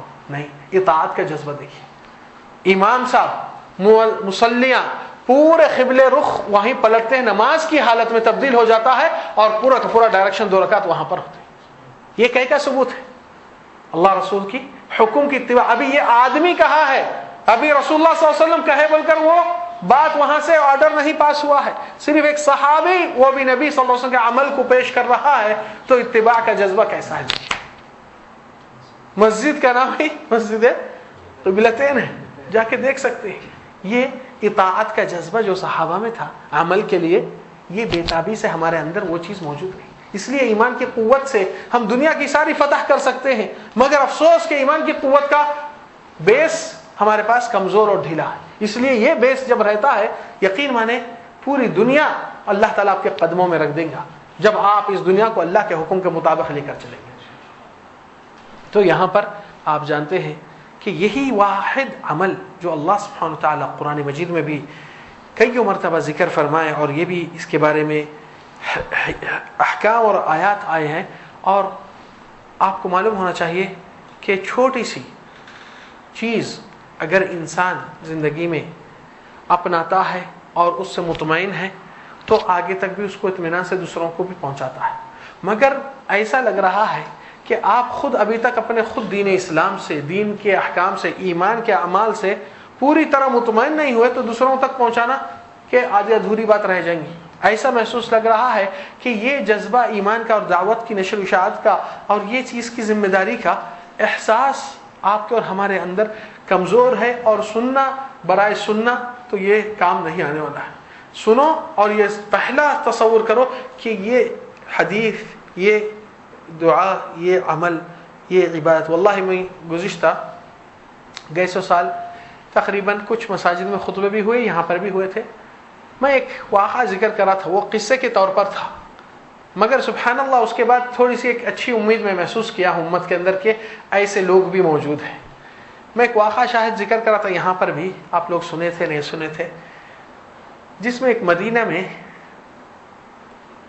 بتایا تھا کہ مسجد نبوی میں مغرب کی نماز کے قریب ٹائم تھا، اور مغرب کی نماز کے قریب جو وقت ہو رہا تھا، لوگ ابھی اذان ہو گئی، سنتیں پڑھ کر انتظار کر رہے ہیں کہ اقامت ہو جائے۔ اس اثنا میں ایک نوجوان لڑکا بہت تیزی سے دوڑتے بھاگتے ہوئے آیا اور گیٹ کے پاس ہے اور چپلا ہے وہاں گیٹ کے پاس، تو بس آ کے اندر دیکھ کر وہیں اپنا ٹرن کیا اور سجدہ کر دیا وہاں چپلوں کے پاس، جبکہ جگہ اندر ہے۔ تو جو شخص یہ واقعہ ذکر کر رہا ہے، ایک ہمارے طالب علم، اچھے طالب علم ہیں، کہہ رہے ہیں تو وہ نوجوان پھر داخل ہوا مسجد میں، اقامت ہوئی تو نماز پڑھا ہمارے ساتھ۔ تو میں آمدن اپنی جگہ سے اٹھ کر نماز کے بعد اس کے بازو گیا بیٹھا، میں سوچا آدمی کچھ افیکٹڈ ہے یا کچھ مصیبت سے ایک پریشان بحران، یعنی اس کی حالت جو دکھ رہی تھی اس حالت تھی کہ تعجب کرنے کی بات تھی۔ تو میں نے کہا السلام علیکم، تو وعلیکم السلام جواب دیے۔ بات چیت میں تو دکھا کہ الحمدللہ اچھا لڑکا ہے، اچھی بات گفتگو ہے، کوئی مینٹلی افیکٹ نہیں ہے۔ میں بولا کہ بھائی آپ عجیب شکل سے آئے تھے اور مسجد کے چپلوں کے پاس ہی آپ سجدہ کر دیے، آخر ہوا کیا آپ کو؟ تو وہ نوجوان بول رہے ہیں کہ اس کی نوجوان کے اوپر یعنی زیادہ بھی وہ چیز کے علامات نہیں، جیسا کہ ابھی نیا نیا دین میں داخل ہوا، تھوڑی تھوڑی داڑھی ابھی نکل رہی ہے اس کی. تو وہ لڑکا کہا ہے شیخ سے، ہمارے دوست سے کہا ہے کہ واللہ میں جمعے کے دن 1.5 مہینہ پہلے مسجد میں ایک حدیث سنا، اور وہ حدیث کہ رسول اللہ صلی اللہ علیہ وسلم فرمائے ایما امرئ، کوئی بھی بندہ مومن اگر امام کے پیچھے 40 دن تکبیر احرام، جو امام کے پیچھے تکبیر احرام نماز داخل ہونے کی نہیں چھوٹتی ہے، تو اس کو منافقت سے پاکیزی گارنٹیڈ لکھی جاتی ہے. اس کو شہادت ہے یہ کہ انہیں منافق نہیں ہے، کہ انہیں ہپوکریسی نہیں ہے. تو یہ لڑکا کہہ رہا ہے تو شیخ صاحب میں اللہ کی قسم میرے 39 دن پورے ہو گئے تھے اور آج میرا 40واں دن تھا، اور میں جب گیا عصر میں تھک کے ڈیوٹی سے آیا تو سو گیا، نماز پڑھ کے عصر کی سو گیا، تو نیند اتنی لگ گئی کہ اٹھ رہا ہوں تو مساجد میں سے اذان کی آواز آئی، تو میں بولا چلو جا کے وضو کر کے فوراً نکلا، تو وہاں گیا تو تکبیر احرام ہو گئی، یہاں گیا تو ہو گئی، وہاں گیا تو گاڑی بھگا کے پاگل کے سر کا میں یہاں پر آیا تو جیسا دیکھا کہ ابھی اقامت نہیں ہوئی تو وہیں سجدہ شکر کرا. 40 دن پورے آج مکمل ہو رہے میری اس نماز کی تکبیرہ ملنے سے مجھے. تو واللہ یہ واقعہ میں ذکر کیا ہمارے مساجد میں، وہاں پر نہیں بولے تو بھی تقریباً مجھے آخری بچہ جو نمبر 25 بچہ مجھ سے ملا اور بولا شیخ صاحب یاد ہے وہ حدیث، بولے میں الحمدللہ وہ 40 دن پورے مکمل کرا اور دلچسپی نماز سے اتنی ہو گیا، اللہ آپ کو جزا خیر. صرف ایک واقعہ عملی زندگی میں جب اترتے ہیں ایک حدیث سے، واللہ تبدیلی انقلاب کہاں سے کہاں تک ہو جاتی ہے آپ اندازہ رکھیں. شاید میں یہ قصہ بولا تھا نہیں بولا تھا یاد نہیں یہاں پر. تو وہ خطبے کے جمعے سے کہتا ہے میں صرف ایک حدیث لیتا ہوں، اپنے اوپر عمل کرنے کی کوشش کرتا ہوں، تو کہتا ہے یہ حدیث جب لیا اور جا کر خوشی کے مارے کہ تکبیر احرام یہاں نہیں چھوٹی، 40 دن آخری دن ہے میرا، تو آج تکبیر احرام امام کے پیچھے ہی شروع ہوں گی، تو میں نے سجدہ شکر وہیں چپلوں کے پاس کر دیا، جیسا میرے دل میں جو خوشی تھی اللہ تعالیٰ نے کم سے کم منافقت سے تو میں باہر ہو جاؤں. تو ہماری امت کا حال کیا ہے؟ آج کتنے لوگ آج گواہی لیے یا اپنی سرٹیفکیٹ بنائی ہے، جعلی سرٹیفکیٹ دنیا کے لیے بہت بنا لیتے، مگر ایک سچائی کا سرٹیفکیٹ منافقت سے پاک صافی کا نکالو، پروف کرو اپنے خود کے لیے. واللہ عملی زندگی سے ایک بہت بڑی لذت اور پیار اور ایک تڑپ مومن کے دل میں بےتابی ہوتی ہے. آپ کو معلوم ہونا چاہیے کہ یہی چیز کے اندر صحابہ کرام کے اندر اطاعت رسول کا معاملہ اتنا بڑا اہمیت والا ہے کہ کسی کو مجال نہیں ہے کہ نبی صلی اللہ علیہ وسلم کی بات آنے کے بعد اپنی بات کو رکھے. تو یہاں پر آخری 2 باتیں ہیں جو بہت اہم والے ہیں کہ زندگی میں جتنے بھی درس بیانہ پڑھائی یا جو بھی پڑھتے ہیں یا سیکھتے ہیں دین کے لیے، تھوڑا سا اپنے آپ کو پریپیئر کرو. اس سے پہلے پریپیئر مطلب جیسا کہ اب آپ کو معلوم ہے نماز کتنی اہمیت والی چیز ہے، اس کے لیے کتنے تیاریاں ہوتے ہیں، بندوبست.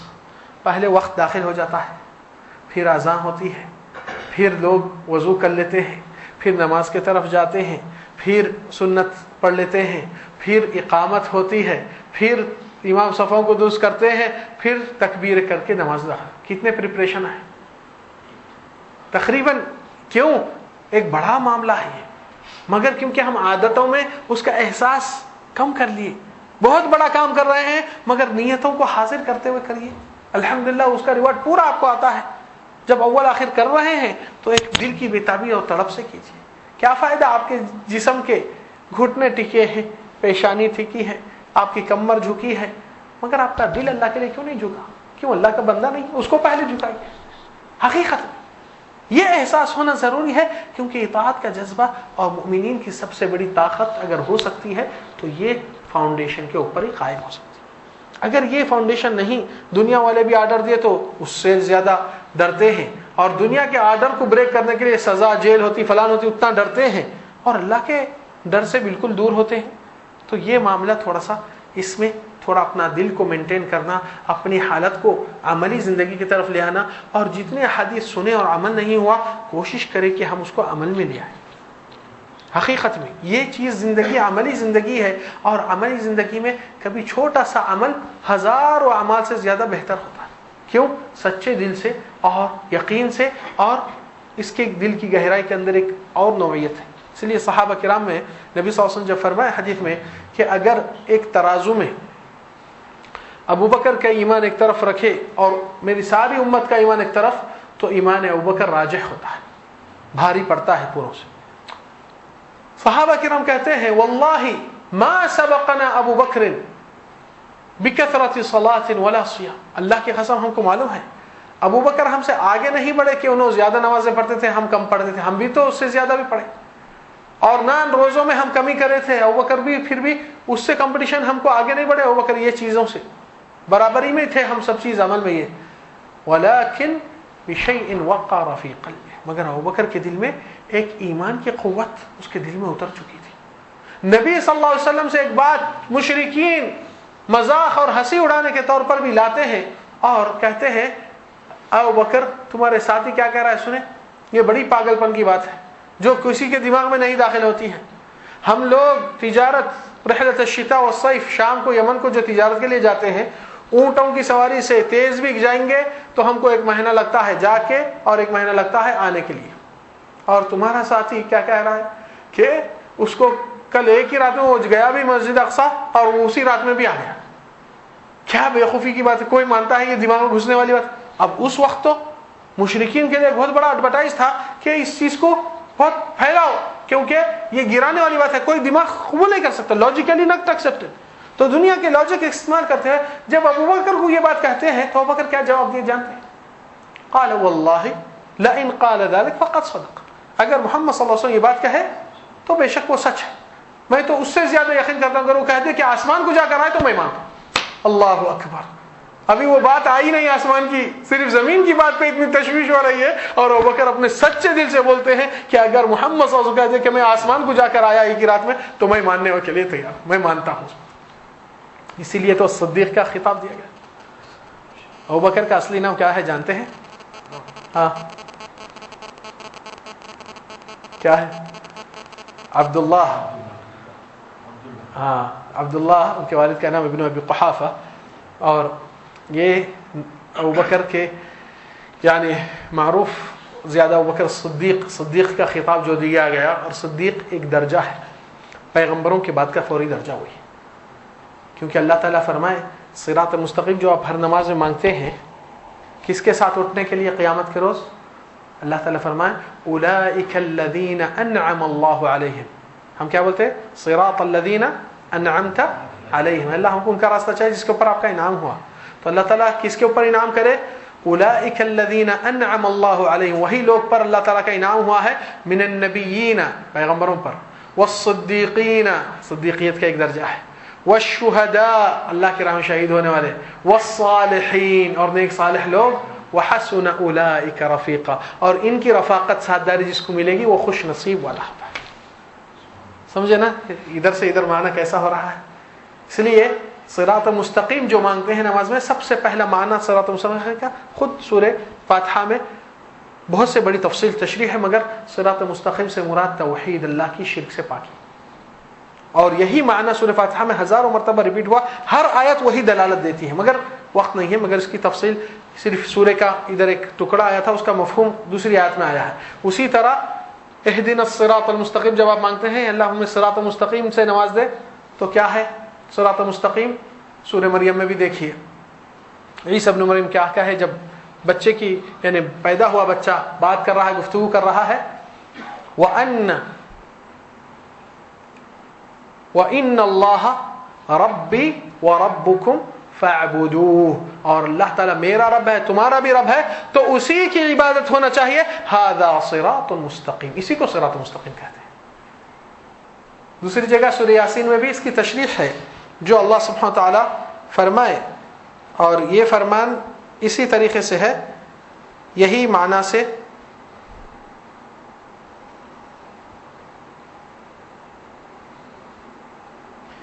آپ کو یہاں پر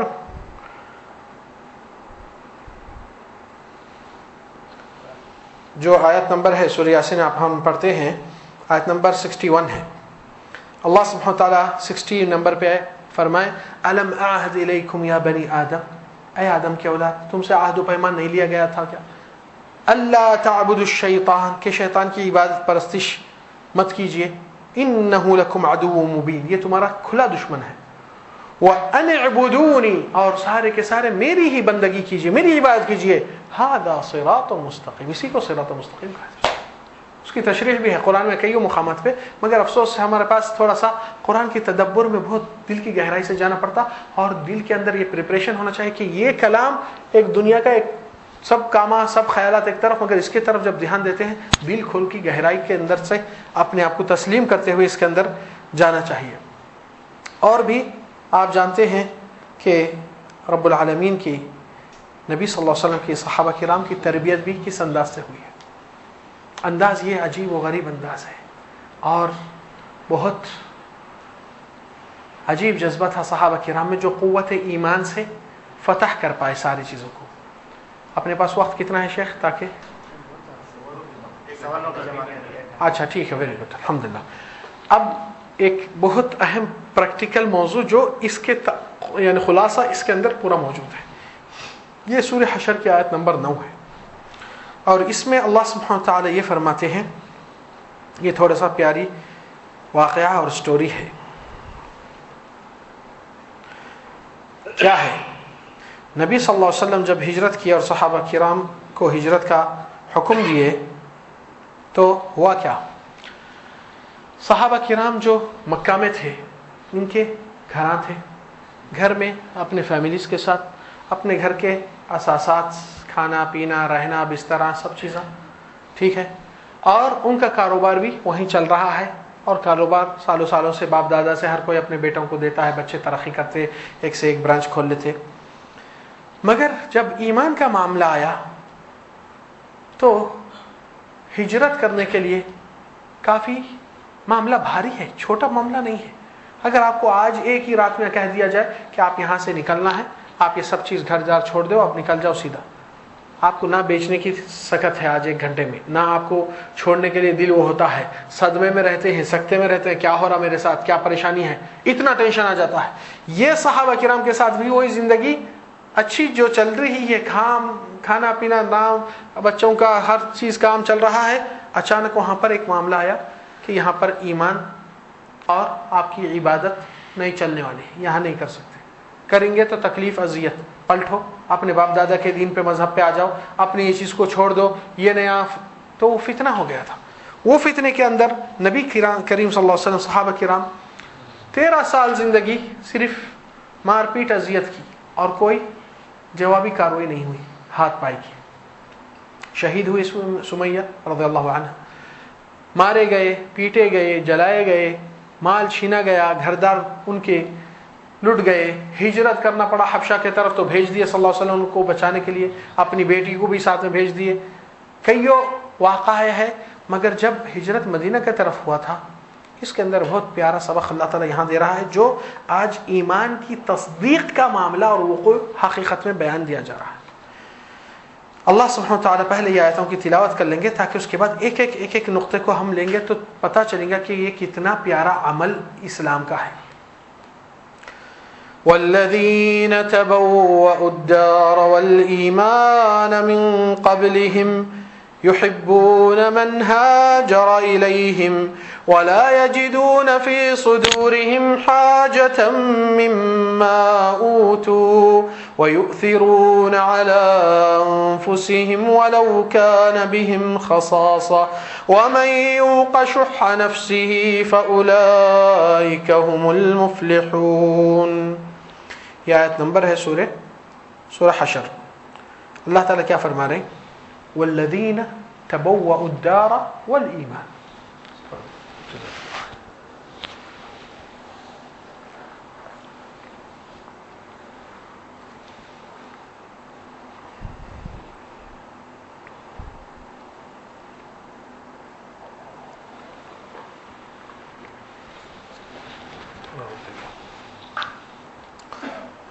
والذین تبوؤوا الدار والایمان،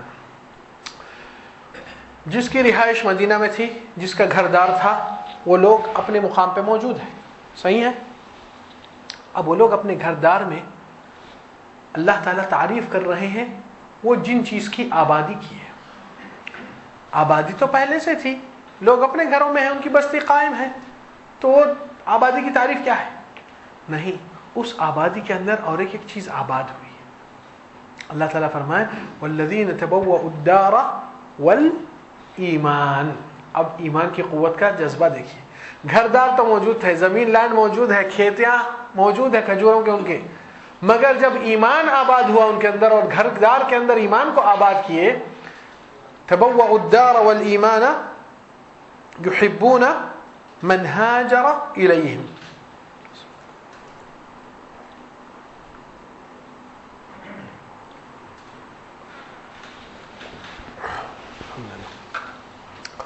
وہ لوگ, اب دل کی تصویر ہے یہ, دل کے اندر آپ کی کیفیت, دل کے اندر آپ کی چاہت, دل کے اندر آپ کی دلچسپی کن چیزوں سے ہوتی ہے, کیا چیز آپ پسند کرتے ہیں, کیا چیز آپ کے اندر خواہش ہوتی ہے, یہ آپ کے سوا کوئی اور جانتا ہے اللہ کے علاوہ؟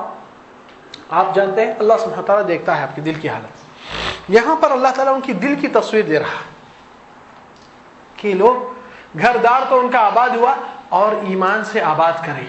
تو یہ ایمان کی آبادی کدھر؟ دلوں سے اندر سے آ رہی ہے. والایمان, اور ان کے دل کی شکل کیا ہے؟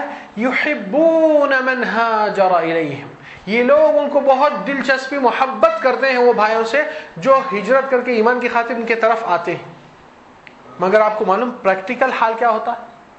وہ لوگ جب وہاں سے آتے ہیں تو ہوتا یہ کہ لوگ کے پاس گھر نہیں ہے, آپ کا آدھا گھر ان کے لیے دینا پڑتا, کمرہ ہے تو آدھا وہ لوگ کے لیے ہو جاتا, آپ کے کھانے کا برتن میں کھانا جو آتا ہے آدھی پلیٹ وہیں چلے جاتی. کیا مطلب؟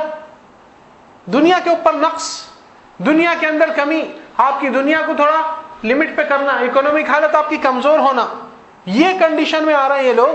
اور یہ لوگ چاہتے ہیں ان کو, یہ عجیب بات ہے, آپ کے پاس مہمان آئے, ایک دن, 2 دن, 3 دن بعد میں زحمت محسوس ہوتی ہے, ارے بھائی کتنا کروں میں, ایک کے لیے کتنا پریشان ہو جاؤں. تو ایک عجیب ذمہ داریاں ایسے ہوتے ہیں جو دنیا والے پریکٹیکل لائف میں محسوس کرتے ہیں. یہاں پر عملی طور سے دنیا میں ہو رہا ہے کہ وہ لوگ آئیں گے, آپ کے گھر میں رہیں گے, وہ لوگ کاروبار پیشہ ہے, وہ لوگ کو زراعت آتی ہی نہیں, کھیتی باڑی کرے ہی نہیں زندگی میں, ان کو معلوم ہی نہیں, یعنی کہ آپ کے ہیلپنگ میں بھی وہ لوگ کچھ نہیں کر پائیں گے زیادہ.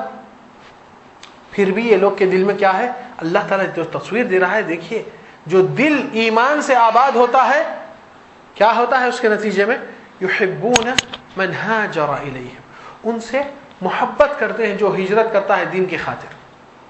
اچھا, صرف اتنا ہی؟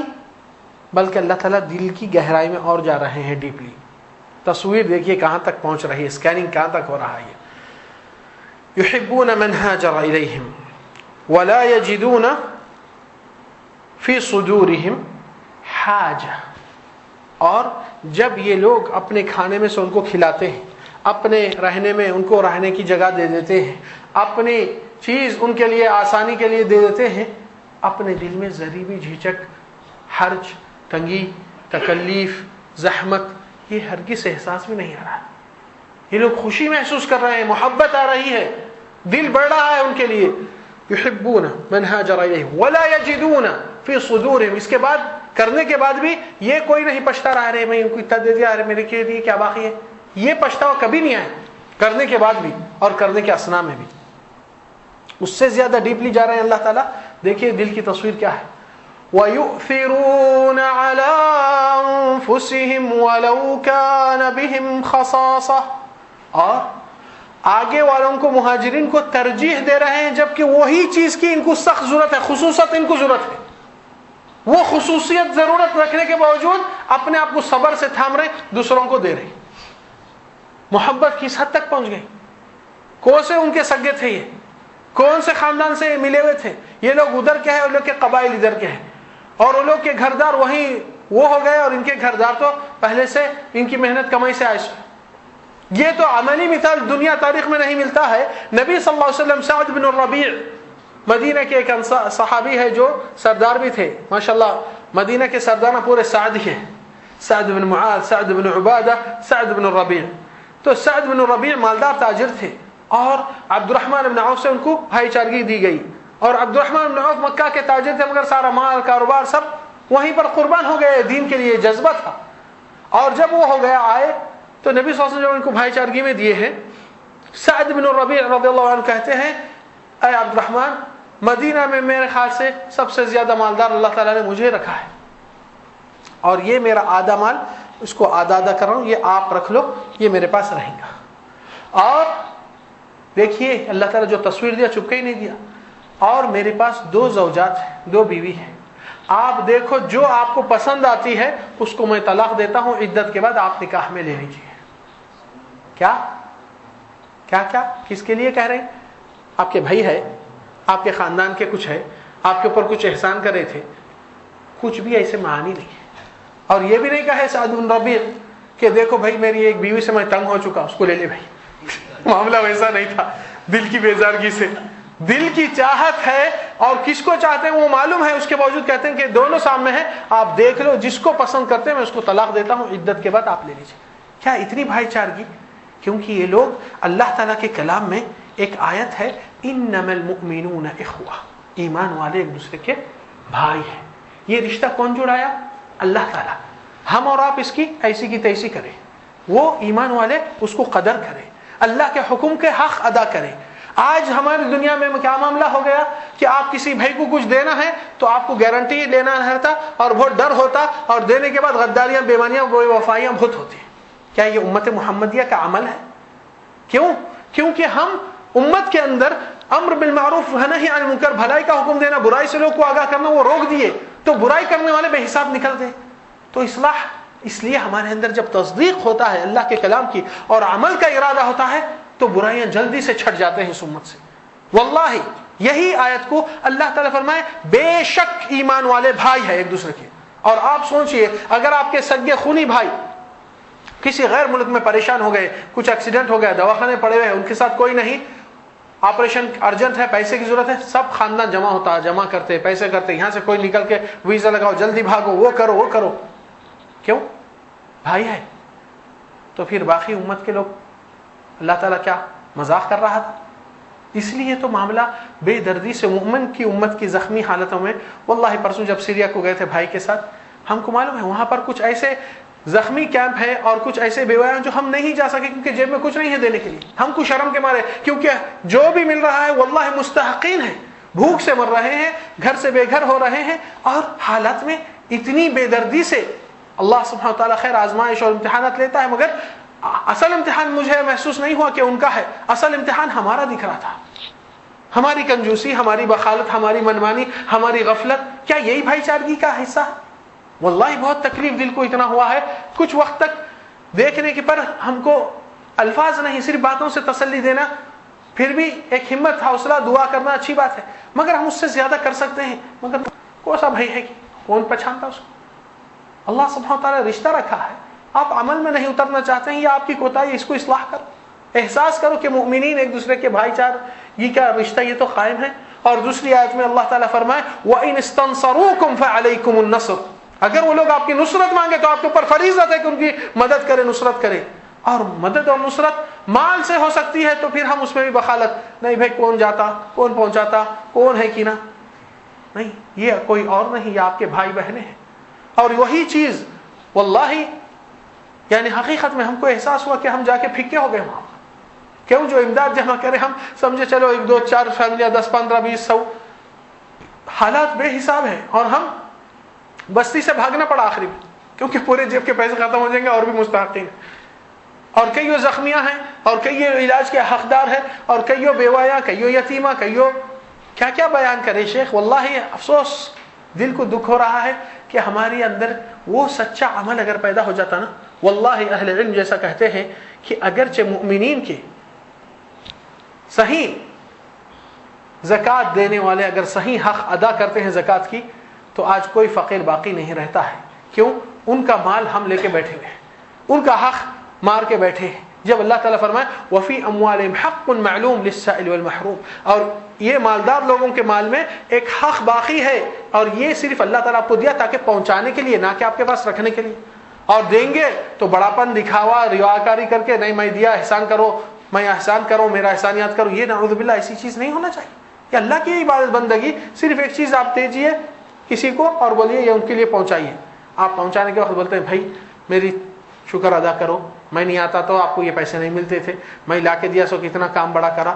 یہ کون سا احسان ہے؟ اللہ تعالیٰ نے آپ کے اوپر احسان کیا تو آپ چھوٹا موٹا احسان کر کے اللہ کے اوپر اپنے آپ کو جتاتے ہیں، نعوذ باللہ۔ یہ اس لیے ہے کیونکہ یہاں پر یہ آیت میں اللہ سبحانہ تعالیٰ ایک عجیب منظر بھی دیے ہیں اسی سورہ حشر میں، وَيُؤْثِرُونَ عَلَىٰ أَنفُسِهِمْ، یہ لوگ اپنی حاجت اپنی ضرورت محسوس کرتے ہوئے بھی اپنے بھائیوں کو ترجیح دیتے ہیں۔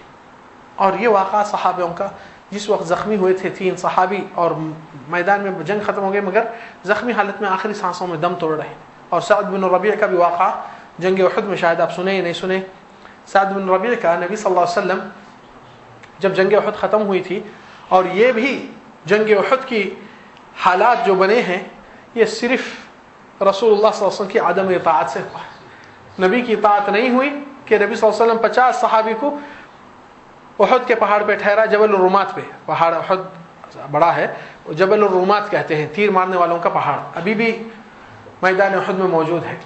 وہاں پر آپ سعید بن جبیر کو ذمہ داری دیا اور کہے کہ ہمارے کو دشمن اگر لوٹ لے اور پرندے ہمارے گوشت کو چیر کر بھی نکالے، تم لوگ یہ پہاڑ سے نہیں اترنا جب تک کہ میرا حکم نہ آئے، اور اگر دیکھے کہ ہم جیت رہے ہیں تو بھی مت اترو۔ تو شروعات میں ہی مؤمنین کی بہت بڑی فتح ہوئی، مشرکین پیچھے رفتہ رفتہ میدان صاف ہوتے رہا، تو یہ لوگ کہہ دیے اوپر تیر مارنے والے، ارے اب تو جنگ ختم ہو گئی، سب لوٹ رہے مال غنیمت، ہم کہیں کو محروم رہنا، چلو ہم بھی اتریں گے، ہم کو بھی مال غنیمت ملتا ہے، ان کے ہتھیار، ان کے زیور، ان کے گھوڑے، ان کے فلان۔ یہ نبی صلی اللہ علیہ وسلم کی حدیث ہے کہ من قتل قتیلا فلہ سلبہ، جو کسی مشرک کا قتل کرتا ہے تو اس کے مال زیور جو بھی ہے وہ اس کا ہی ہو جاتا ہے، تو وہ غنیمت ہے ایک دنیا کی۔ تو یہ 40 صحابی سوچئے، اور 10 صرف ثابت قدم رہے سعد بن جبیر کے ساتھ، تو 40 آدمی وہیں سے بولے کہ اب جنگ ختم ہو گئی، کوئی مطلب نہیں ہے، ہم بھی جا کے مال غنیمت میدان میں بہت ہے، اٹھائیں گے ہمارا بھی۔ تو اترنے سے مؤمنین کی شکست، پیچھے سے خالد بن 300 آدمی کو لے کر 10 آدمی کو تیر مارنے والوں کو ختم کرے، اور ادھر سے مشرکین جو فرار ہو رہے تھے ان کو پیغام دیا کہ تم لوگ اب آگے بڑھو، ہم پیچھے سے آ رہے۔ تو مؤمنین کو دونوں کو گھیرے میں لیے۔ اس وجہ سے مؤمنین کی شکست اور جو حالات برے ہو گئے، اور نبی صلی اللہ علیہ وسلم زخمی ہوئے، اور آپ صلی اللہ علیہ وسلم کے داد شہید ہوئے، اور 70 صحابی شہید ہوئے، یہ معمولی چیز نہیں تھی۔ یہ صرف اندازہ لگائیے 40 صحابی، 40 آدمی امت محمدیہ کے غلطی کریں گے تو پھر اتنی بڑی تکلیف نبی کو بھی ہویں گی، تم کو بھی ہوں گی، اور تمہارے دلوں کے اوپر کیا گزرتی۔ اللہ تعالیٰ سورہ آل عمران میں کیا فرمائے کہ تمہارے دلوں کی حالت کیا ہو گئی، بالکل تم ہی رسوا محسوس کرے، کیونکہ تم لوگ نے اللہ کے نبی کی اطاعت سے پیچھے ہٹ گئے۔ سوال یہ ہے، اگر 40 آدمی نبی کی اطاعت سے پیچھے ہٹ جائیں گا تو امت کو ایسی سزا سامنے ہوتی ہے نبی کے ساتھ، تو پھر سوال ہے 4 لاکھ نہیں، 40 لاکھ نہیں، 400 لاکھ، 4 کروڑ آدمی اگر نبی کی اطاعت سے پیچھے ہے تو کتنی شکستیں رسوایاں ہوتے رہتے امت کو، اندازہ لگائیے۔ صرف ایک مثال سے آپ لے لیجئے، آپ کو کیلکولیشن مل جاتا۔ تو یہاں پر سعد بن ربیع کو نبی صلی اللہ علیہ وسلم جب جنگ احد ختم ہوئی تھی، آپ صلی اللہ علیہ وسلم کسی صحابی کو، معاذ کو غالباً یا کسی اور کو بھیجے میدان میں کہ جاؤ، قال اذهب فالتمس سعد بن ربیع، جاؤ سعد بن ربیع کو تلاش کرو، کہاں ہے سعد بن ربیع، فاذا لقيته فاقرئه مني السلام واساله كيف تجدك يقول لك رسول الله۔ اگر اس صحابی کو نبی صلی اللہ علیہ وسلم فرمایا کہ اگر سعد بن ربیع آپ کو ملے تو آپ ان سے پوچھو کیا حال ہے تمہارا، اور کیف تجدک، اور نبی صلی اللہ علیہ وسلم آپ کو سلام کہہ رہے ہیں اور کہہ رہے ہیں کہ آپ کی کیا حال ہے۔ تو یہ صحابی کہہ رہا ہے میں زخمیوں میں ادھر ادھر دیکھا تو آخری حالت بری ہے، پورے جسم کے خون ٹکڑے ٹکڑے ہو چکا ہے آدمی، اور آخری سانسوں میں دنیا میں جینے کے لیے صرف 30 سیکنڈ، قریب آدھا منٹ، اتنا ہی وقت، ایک لمحہ ملا ہے مجھے ساتھ ابن ربیع، اور آنکھاں بہت اس کے سکرات کے اس میں ہے۔ تو میں نے کہا یا سعد یقرئک رسول اللہ صلی اللہ علیہ وسلم السلام، اللہ کے نبی آپ کو سلام کہہ رہے ہیں۔ تو بہت دھیمی آواز سے کہے وعلی رسول اللہ السلام، اور اللہ کے نبی کو سلام کا جواب، ویقول کیف تجدک، اور کہتے ہیں آپ کیسے ہیں۔ تو سعد بن ربیع یہی جواب دیتے ہیں قال واللہ انی لاجد ریح الجنہ، اللہ کی قسم مجھے جنت کی ٹھنڈک ہوا آ رہی ہے۔ اب زندگی سے مرنے کے لیے چند سیکنڈ باقی ہے، آخری سیکنڈ میں بھی یہ صحابی کے دل دماغ میں کیا فکر ہے سوچئے اور اندازہ لگائیے کیا کہہ رہا ہے۔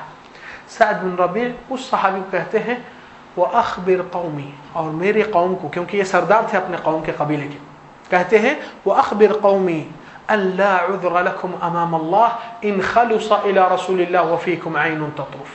اور میری قوم کے لوگوں کو بول دو، تمہارے سردار سعد بن ربیع کہہ رہے ہیں کہ اللہ کے پاس تمہارے لیے کوئی ایکسکیوز، کوئی عذر قابل قبول نہیں ہو سکتا ہے اگر دشمنان اسلام رسول اللہ تک پہنچ گئے اور تمہارے آنکھیں پلک میں ہے باقی، اس کے بعد دم توڑ لیا.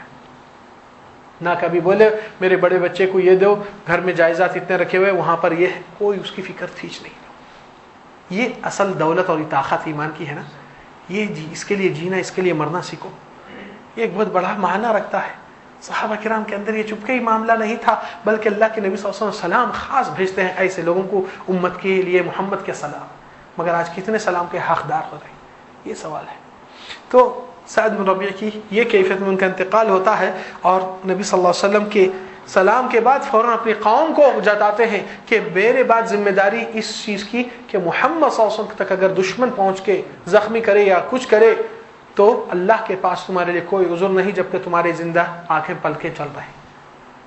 واللہ سعد بن ربیع یہ شخصیت ہے، اور آج ان کو جانتا ہے کوئی پہچانتا نہیں. مگر دوسروں کے نعرے، دوسروں کے منتیں، دوسروں کے عرساں، یہ شہیدوں کا بڑا مقام ہے. اگر حقداری ہوتی تو پہلے ان کی ہوتی تھی، اولیاء میں، شہداء میں. کیونکہ نبی صلی اللہ علیہ وسلم جس کو جنت کی خوشخبری دے رہا ہے، جس کو آپ صلی اللہ علیہ وسلم اس جگہ پر ان کی تعریف اور ان کو تلاش کر کے سلام بھیج رہے ہیں صلی اللہ علیہ وسلم، ایسوں کی قدر اور قابلیت اگر ہم امت والے نہیں کریں گے تو پھر رسوائی ہمارے ساتھ کیوں نہیں ہوگی. تو یہ 40 آدمی مخالفت کرے نبی کی اطاعت سے، تو اتنا معاملہ بہت برا گزرا تھا. اب آگے دیکھیے کہ رسول اللہ صلی اللہ علیہ وسلم کے یہ آیت میں بھی اللہ تعالیٰ کیا فرما رہے ہیں، وَيُؤْثِرُونَ عَلَىٰ أَنفُسِهِمْ وَلَوْ كَانَ بِهِمْ خَصَاصَةٌ. اپنی حاجت پہ دوسروں کو ترجیح دیتے ہیں جبکہ ان کو خود اس چیز کی ضرورت ہے. وَمَن يُوقَ شُحَّ نَفْسِهِ، یہ اللہ کا فیصلہ ہے. اور جو کوئی بندہ اپنی نفس کی بخالت سے اوورٹیک کر لیتا ہے، اس کو پار کر لیتا ہے، فَأُولَٰئِكَ هُمُ الْمُفْلِحُونَ، یہی فلاح کامیاب ہونے والے ہیں. مگر آج افسوس ہے، دنیا اور آخرت کی ٹکراؤ ہوتی ہے تو ہم فلاح پانے والے نہیں، دنیا کا طرف رجحان دیتے ہیں. اس لیے بولتے ہیں کہ دنیا کو بچانے کے لیے دین کا چکنا چور کر دیتے ہیں، اور نہ دنیا باقی رہتی ہے نہ دین باقی رہا. تو یہ بہت افسوس کی بات ہے کہ ایمان والا اپنی عزت اس کی ایمان کی طاقت سے لیتا ہے. اور یہ ایمان کی طاقت اللہ سبحانہ تعالیٰ سے جو بھروسہ اور یقین اور اتباع اور محبت، یہ سارے معانی اللہ تعالیٰ کے لیے ہوتے ہیں. یہ سلوک کے اندر تبدیلی لاتے ہیں، دل کی گہرائی سے ایک عمل کو نکالتے ہیں. تھکے ہوئی حالت میں ہے تو بھی انسان اپنے آپ کو اٹھا لے کر آگے چلتا ہے، کیونکہ اس کے لیے بہت بڑی چیز آگے اللہ سبحانہ تعالیٰ نے میسر کرا. تو یہاں پر جو کوئی اپنی نفس کی بخالت سے پار ہو جاتا ہے بے شک وہی فلاح پانے والا ہے. کیا مطلب؟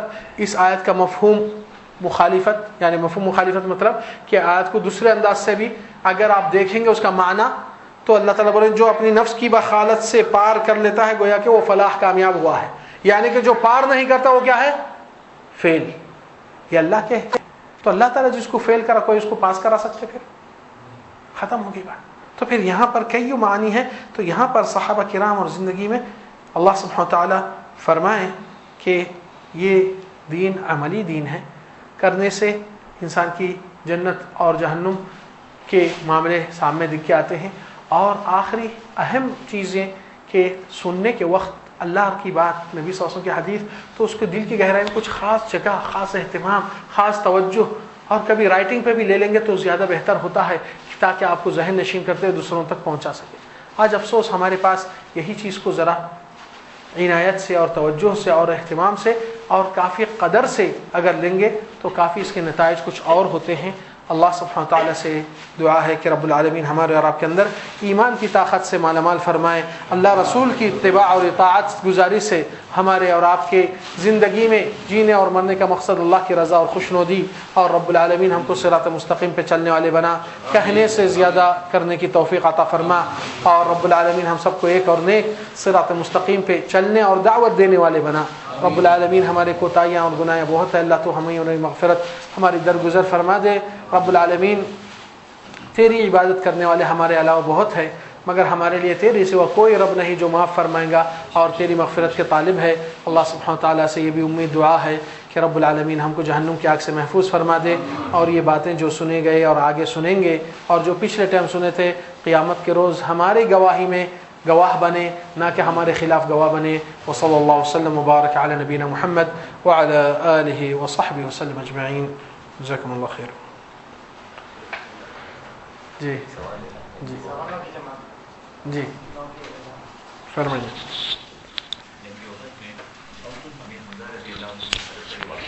ہاں